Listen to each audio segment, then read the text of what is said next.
Thank you for visiting Past the Wire TV, the YouTube channel of PastTheWire.com. Welcome to Past the Wire TV. I am Jim Gazzale, joined today by Junior Alvarado, the newest member of racing's 2000 win club. Junior, I really appreciate you taking some time with me today to talk about that and plenty of other stuff. So welcome. Hi, Jim. Well, thank you for inviting me to your program. I'm very glad to be here, and yeah, let's have a good day.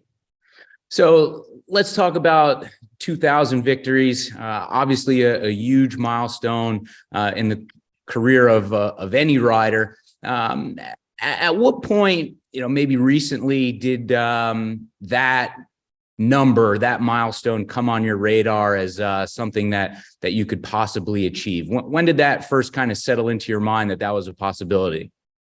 To be honest, probably maybe last year. My dad is the one they start pointing out. I really have no idea, how far or how close I was. And then my dad said, "Oh, you're like 100 and something races away. Like, I think you might be able to win it this year or this year, this year." And that's when all started kind of right there, because every time we win a race, he will start mentioning it to me, like, we're this close, we're this close now. But yeah, it was my dad actually who started pointing it out. When he would say those things to you, would you kind of brush him off like, hey, I'm not thinking about that, I'm just thinking about the next race? Or did you allow yourself to kind of take a second or two to think about that possibility and what it might mean to you?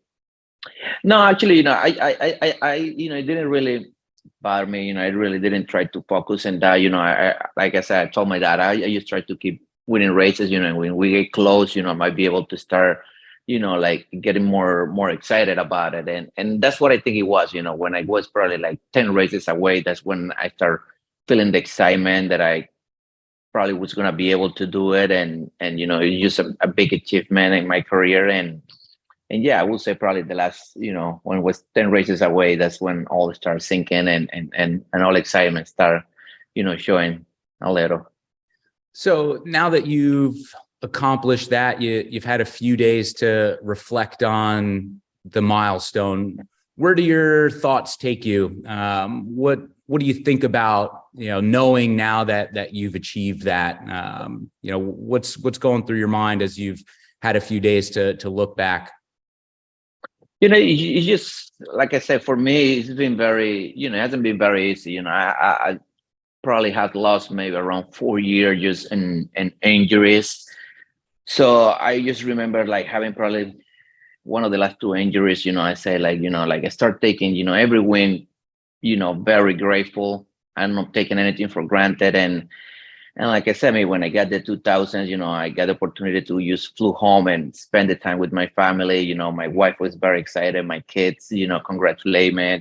It's just big. Even the family, showing they appreciate the support that actually being needed even years before when I going through those injuries. It make it more very meaningful, those 2000 for me. Yeah, the time you spent dealing with injuries, does it probably has to make this feel a little bit extra special, knowing that you were tough, resilient to keep working, keep fighting to get to this point. So I imagine that's got to feel a little bit sweeter for you, I imagine, right? Yeah, that's for sure. That's what I'm saying. Like, just have knowing, like, for me, to be honest, it was a time where I was going through a lot of injuries back, like one after the other. And for me, it was never a thought that I was going to be able to get to this point to have 2000 win. It was probably more thoughts back in that time of me quitting or maybe stopping riding until, just, it was just a lot back then. And like I said, just right now, having those 2000, I don't take anything from granted. I've been very grateful and, very appreciated with every win. Every single one means a lot to me. And just being healthy and being able to keep going. Like I said, I just enjoyed every win as much as I can. Out of those 2,000 wins, being appreciative of every single one, is there a particular win that sticks out in your mind most of all when you reflect back on it? I will say one race that really, for myself, and I think it helps my career, is when I won my first grade one in Chicago. It was for Mr. Docheswa, the chairman of the Arlington Park. I won with the filly Eclair de Lune, the Beverly D. And I just think, it was a big meaning for him to win this race, that he named it to, name of his wife. And then for me being the first grade one, and, I think after that, I went to New York, and, doors were more open at that time, like knowing that I was able to win a grade one already. It was, it's not easy just to go to New York and then you start taking mounts like that. You have to have a good background at least that you can ride. And I just think this race was very special for me, and like I say, I never forget this race, this day. And like I said, I think just that specific race always will be with me, because it have given me so much after that. Kind of on the flip side, opposite of the 2,000 wins, some of the races that you didn't win. Is there any particular race in that regard that sticks out in your mind? Like, man, I wish I could do that one all over again. Here's what I would do a little bit differently. Anything that kind of still sticks in your mind? Like, I wish I could do that one over. There's many races, you like every day you probably will make a little mistake, but yeah, I think one race that still, I would say, haunt me a little bit is Saratoga, the Woodward. I rode a horse named Flat Out. I finished second. It was a sloppy track, and I just think, I wish I would have that opportunity back, because, I think I as how I am right now, I should be able to win the race. But, back then, I just think I still was in a learning progress in New York, and even though it wasn't terrible of a ride, I just think I could improve right now, like if I could get the chance to run the race again. Number one is Mo Donegal by Uncle Mo. And they're off in the Remsen. As they come on for the finish, and it's going to be tight here in the Remsen. Mo Donegal. Mo Donegal bearing down on the outside. It's Mo Donegal and early voting, and it is Mo Donegal to win the Wood Memorial. And it will be Mo Donegal to win the Test of the Champion, the Belmont Stakes.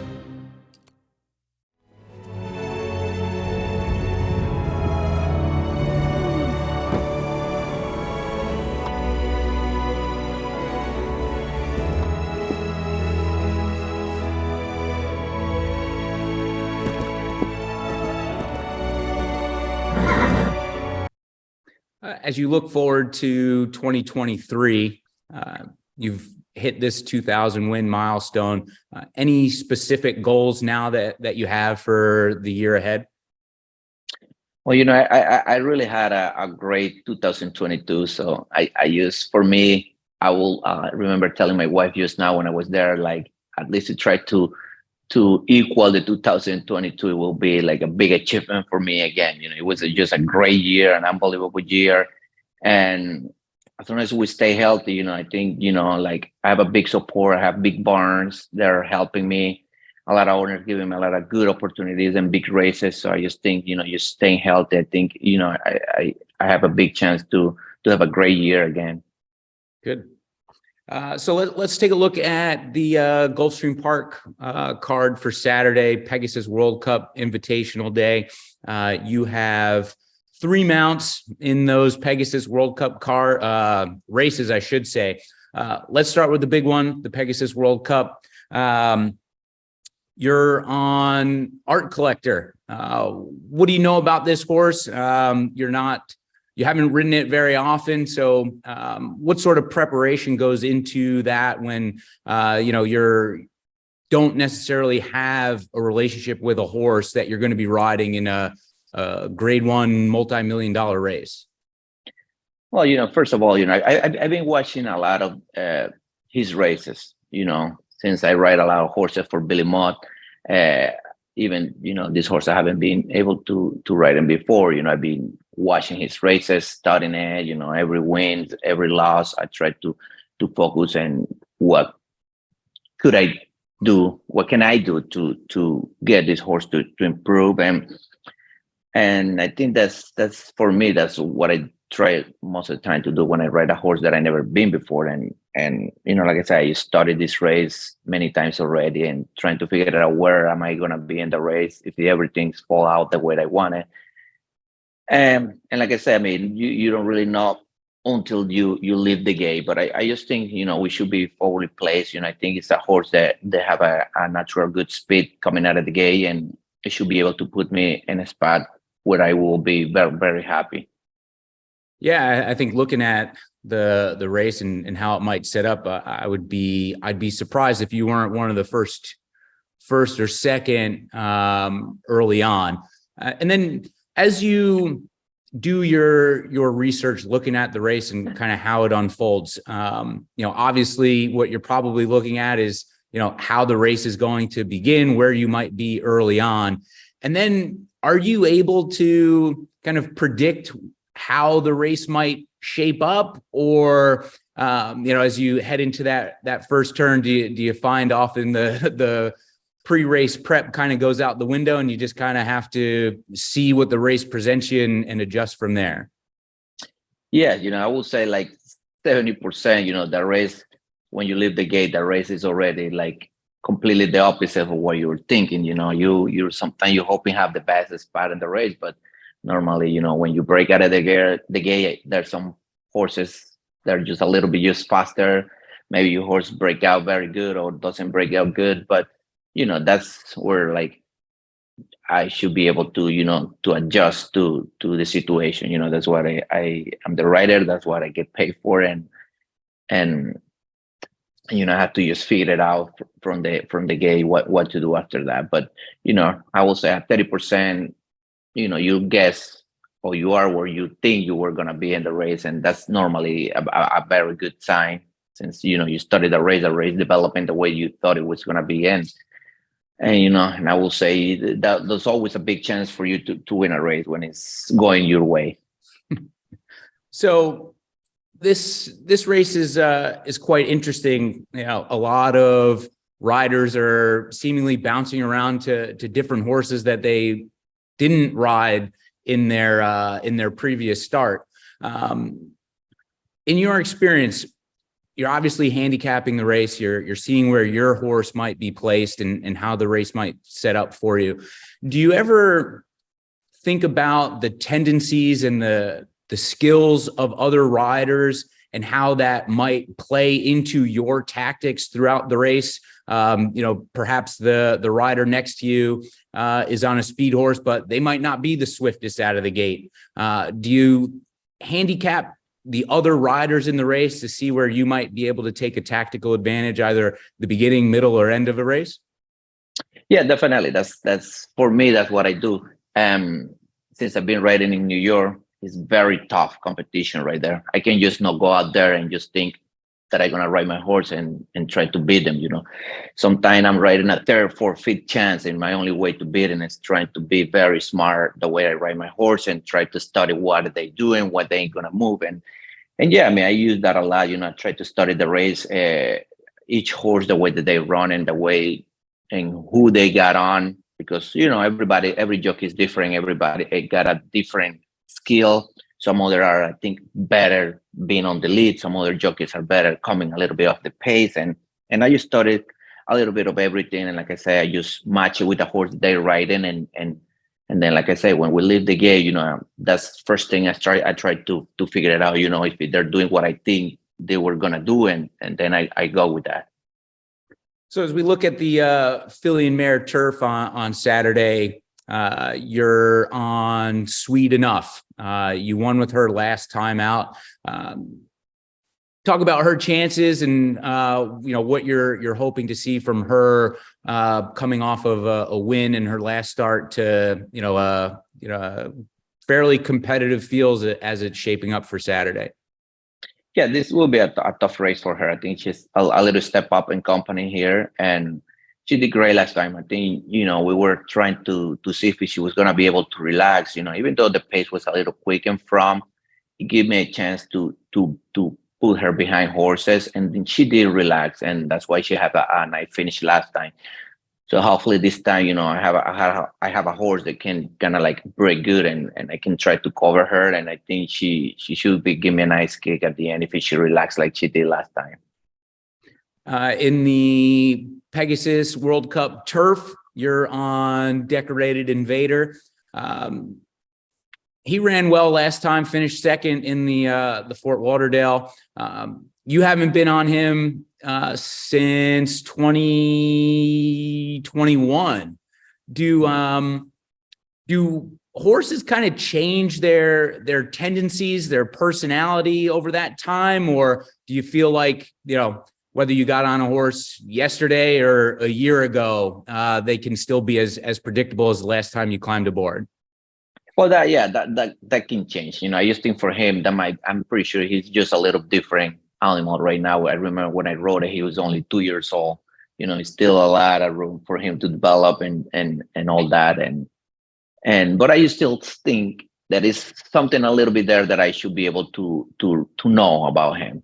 Same thing for him toward me, and I think this horse has a big chance in this race. I really, really like him a lot. He was coming from a little layoff last time, and he ran a big race, and I just think he can step up this time, and she should be very competitive in this race. I do really like his chance.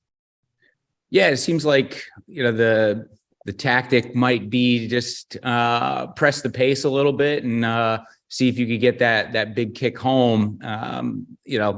I thought a decent run last time for this horse, and it sounds like you feel like you're in there with a pretty solid chance again against another competitive field. Yeah. Yes, definitely. It's a very tough field. All those 3 races are very, very competitive. But like I said, man, I love my chances. I love the way my horse runs. I think it kind of fits the way that I like to ride some horses, and like I said, hopefully we can get the win with this one. So you've been a mainstay on the New York circuit recently, and you ride down in Florida in the summers, or the winters, I should say. Sorry, and you're doing very, very well. Talk about the confidence and just being at the top meets throughout the year, being successful. Obviously that's got to be a confidence boost. Just talk about the process for you personally in building your confidence to compete day in and day out with the top riders in the country. I think it's that is can change in every person. I think for me, I'm a very competitive person. I'm very competitive. I like to keep getting better. I don't think for me in this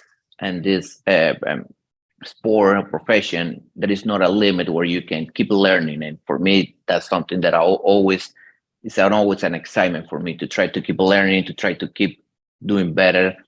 And having those being able to ride with all those big jockeys all year around, it's always keep you pushing forward, keep you pushing harder, and keep learning and keep doing as better as you can.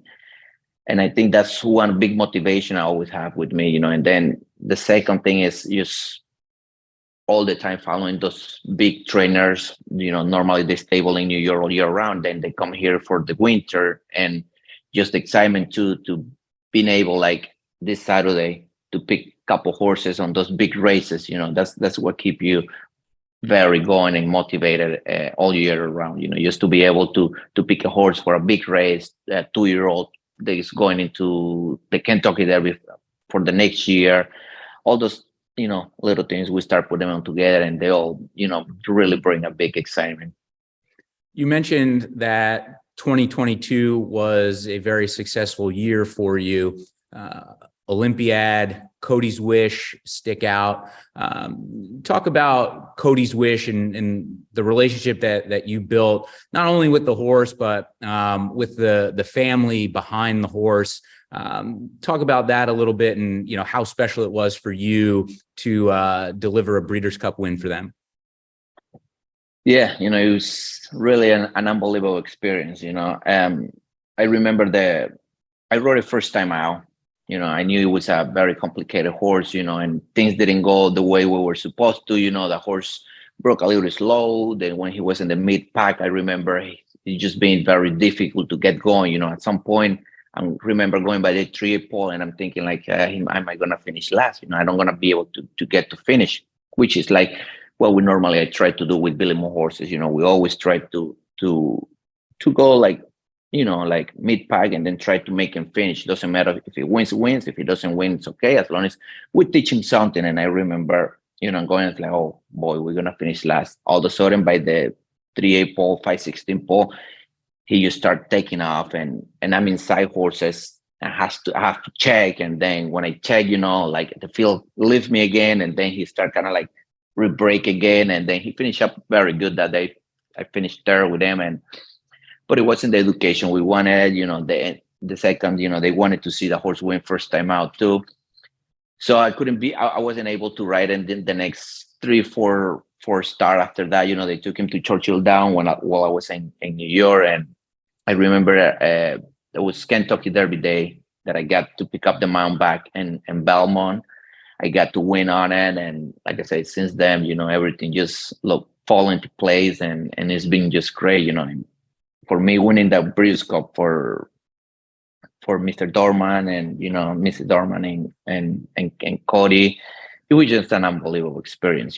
For me, it was just, I mean, even though it was my Breeders' Cup, the excitement that I have and all the emotion that I have was for me to deliver that for them, and I knew it was gonna be just amazing. I knew I was gonna enjoy as much as they did, and that's how it was. I mean, I remember just passing the wire and being so happy that I was able to do that for them.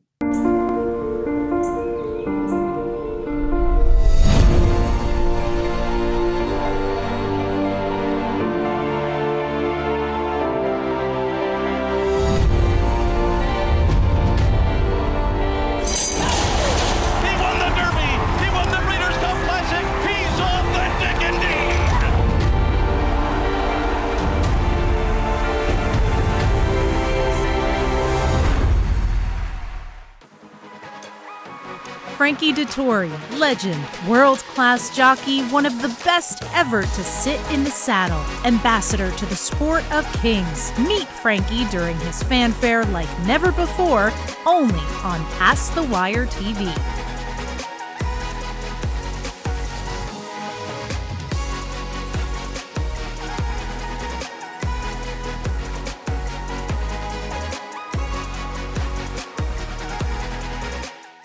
Is there anything about that race that kind of sticks out to you? Obviously crossing the wire, but that was a pretty impressive stretch run. Cody's Wish, Gunite, and Cyberknife, the three of you kind of hit the top of the stretch together. Gunite started to fade back, and then it was just you and Cyberknife kind of nose and nose for the last 16th, eighth of a mile, all the way down to the wire. At any point, did you feel like you were beat, or the whole way down the stretch you were full of confidence knowing that you were going to get there first? When he was moving by a 3/8 pole, he was moving pretty good. I was very excited. Then when I got to be probably like length behind Cyberknife, I can see for Ranger, he still hasn't moved his horse yet. So that was my only thing that kind of like at the moment I was like, I have to beat him now. Because like I said, I thought I was going to win actually easy until I got to him, and I saw he was the only one that actually was in hand. So I knew he has a lot of horse left. So, we turned for home. I didn't try the way my horse was running. So I'm going to try to keep him a little separate just to make sure I keep going with my momentum and I don't give him more intention to fight back with me. But and then right when we turned for home, I don't know if it was just being everybody in the outside, my horse got a little bit lost, just enough to stop the momentum that he was carrying. Then at that point, I realized okay, I had to get close to Cyberknife and let it go into a fight. Like they have to, fight it down to the wire from here from now on. Then, that's when I start dripping, going in a little bit. When we get to be head to head, probably like 16 before the wire, I could feel how my horse is fighting it. I never I'm that confident when I'm going in a head to head, because it could go either way. Sometimes just a lucky thing, you got the bop and you're lucky. But at that time, like I'm riding and I could feel the aggression, the will that he wants, how much he wants it, which give me confidence to keep riding him hard. I remember, just because I knew he wanted it bad. I knew he probably wanted it more bad than I wanted it. He has that, I don't even know how to explain how much, like the power that I feel under me when he's like that way he's trying to win that race. So at that point, like, not say that I was 100% confident, but I was loving what I happened at that time. I knew he wasn't gonna, let the other horse, like beat him that easy. So I think for me, that part of the race, I'll never forget when we start going head to head, how my horse got that like competitive and start fighting that race. When that was a pretty big move around the far turn that Cody's Wish was able to make. And, you noticed Florent still had, Cyberknife, pretty well in hand. Is that something that you were anticipating, trying to look for as you came around the turn? And is that something that you do in most races, to just kind of look around and see what the other riders are doing, which will give you an indication as to, what the stretch run might hold for you? Yes. And, like we just talked a little bit before, this is a race we can study, me and Mr. Mott, and, we say, well, the race, the way the race looks like in paper and all the stuff, we should be able to be 1, 2, 3. Worst case, we might be 4th. And, he wasn't standing great in the gate. He's a horse who has a little tendency to be very relentless in the gate. He doesn't want to be manhandling. And sometimes, when he loads, he doesn't move from there. And then if you try to move him a little bit to fix him, then he gets extremely aggressive in there. And I remember, he wasn't standing great that day. And right when it's the last horse to load in the gate, I tried to tell the guy that who's holding it, like, he's not standing good. He might stumble out of the gate. And he looks at me with that worry face and he said, like, are you sure you want me to move him? And I was like, I said, okay, leave him alone. I remember you saying, please, God, don't let him stumble. Please, God, don't let him stumble. Then, he broke, but I knew he didn't broke that shot just because he wasn't standing great. He then, coming to the first turn, I'm like, oh boy, I'm last. But at the same time, like I knew I wasn't probably what I wanted to be, but I'm last and my horse is going fast. So I'm saying, like, okay, they're really rolling the pace in front. They're going fast. I mean, eventually they have to come back to me unless they're really slow down. But the way they're fighting the race as of right now, they're going pretty fast. And yeah, that's for me, that's what you do. The way I was in the back, so I'm trying to follow horses who I think have the best chance to keep carrying me as long as I can, before I tiptoe. And I just remember before the half of my pole, I just saw a whole a wall of three, 4 horses in the first 3 lanes, and I was like, I have to go out. I mean, I can't. My horse started getting his momentum. I don't want to stop him. I don't want to like just holding because I might not be able to get to the wire, knowing that was the first wire too. So I had to move out. Remember, I move out. Then I'm, while I start picking it up horses, I'm looking at it, looking who horses I'm passing there inside that I might gonna, be able to, to get out of there, and then trying to run me down.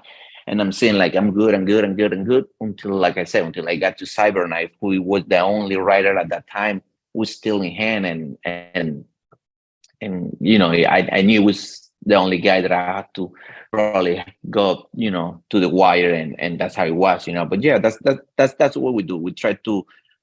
That happens a lot in turf races, when you break, you get your position, and then after that, if you're not in the top 3, you're like 5th, 6th, 7, you try to follow horses that will carry you longer to the wire, and then you make your trip after that. Either you tiptoe or you tip in, or you split horses. Yeah, that's super insightful. I would have never known that you didn't like where you were coming out of the gate in the Breeders' Cup. I thought you ran a superb race there to kind of get Cody's Wish into the race, and then, make that big run around the far turn, and, really impressive stretch duel. So, watching that track side was pretty thrilling. So, for me, I can only imagine how exciting it was for you to, actually be in there and involved in it and get into the line first. So, congratulations on that. Thank you. So I think we'll leave it there. I know you're busy. You've got a huge weekend ahead. So best of luck on the Pegasus World Cup card at Gulfstream. Junior Alvarado, congrats again on 2,000 wins. And I really appreciate you spending some time with us today here on Past the Wire TV. Well, no, thank you so much for having me again. And I had a great time with you, and, hope everybody enjoy it. Nobody does it better.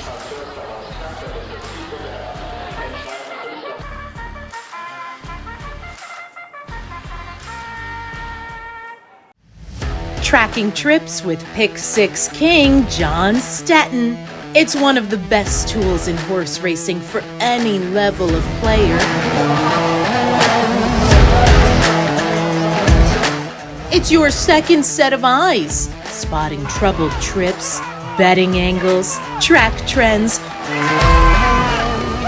horses to watch and favorites to fade, 10 figs, ticket structure, and more. At Tracking Trips, you're a friend with benefits. Not a member? You must hate winning money. Join Tracking Trips now. Visit pastthewire.com and we'll see you in the winner's circle. Remember, nobody does it better.